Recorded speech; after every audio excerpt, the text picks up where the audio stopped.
the guy who went to Africa automatically. We live in a culture where we believe that morality, that ethics is all about others. It's all about giving.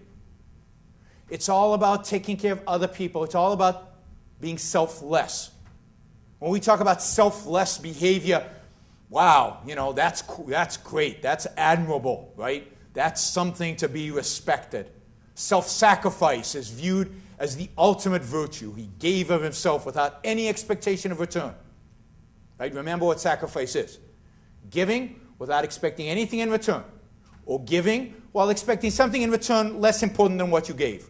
That's the essential nature of sacrifice. It's making yourself worse off. That's the essence of this system of virtue. That's what is considered in our culture a good thing. Now, capitalism is about making yourself better off. Capitalism is about trading. It's about, I'm selling you an iPhone for $200. You think it's worth more than $200. That's why you're willing to give up the $200. I think, it cost me a lot less to make it than $200. I'm making a profit. We both won. It's a win-win situation. Capitalism is about win-win. It's not about sacrifice. It's not about giving stuff up. It's not about giving. It's about creating. It's about increasing wealth through win-win transactions, through freedom to make your own choices and to make your own decisions, to produce the stuff that you want to produce in the way that you want to produce it, and to consume the stuff that you want to consume the way you want to consume it. That's what capitalism is about, but that's all about self-interest. And here you have capitalism, which is about self-interest, clashing with a morality that's all about giving, giving, giving, sacrifice, selflessness. And when you have that, what are we going to get? Well, we're going to get a clash.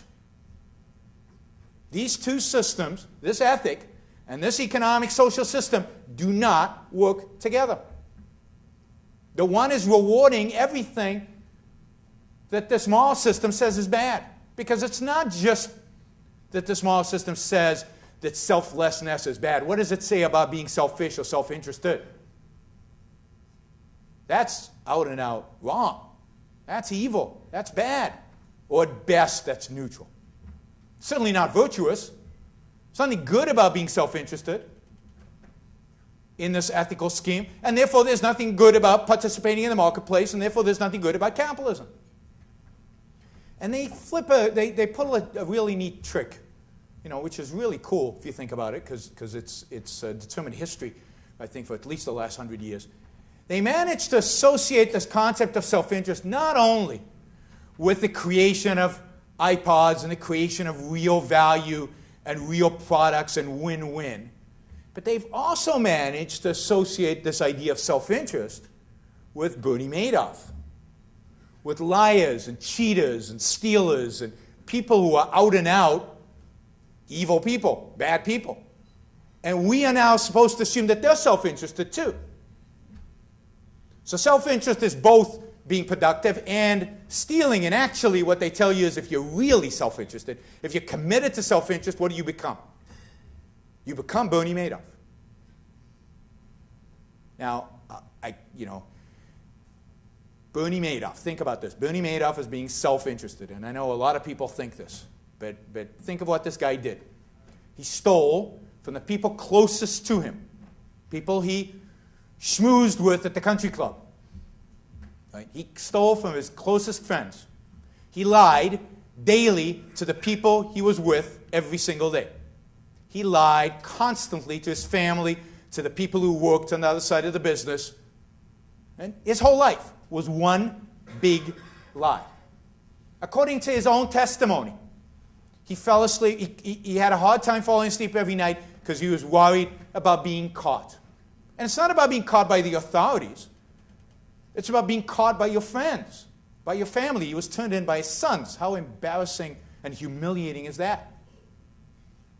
He had no healthy human relationships. I mean, imagine living your life lying constantly to everybody around you.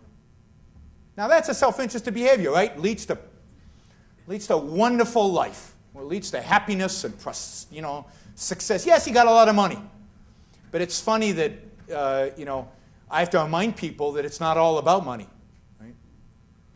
It's about living a happy life. It's about living a life as a human being with the full potential that we have as human beings. Bernie Madoff could not do that. People who lie, steal, and cheat cannot do that. They do not live their life to their fullest capacity. They do not have happy, truly successful life. Again, they might have money, but it's not all about money.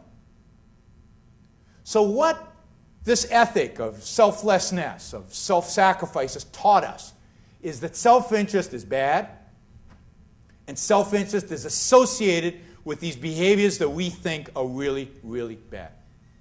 Now, as long as we have that conflict, as long as we have capitalism and selflessness as a virtue, capitalism will die. People do not do things because they're economically efficient. People don't vote their pocketbook. I wish they did, but they don't. That is a myth in American politics. People vote based on what they believe is right, is good, is moral, is ethical. They want to be good people. And if being good people means that their taxes have to go up, so be it.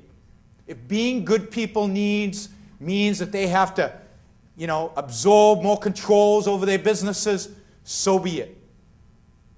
People want to be good, and if they distrust self-interest, then they distrust capitalism, then they're going to vote capitalism away, even if it means a lower standard of living. And you see it all around you right now.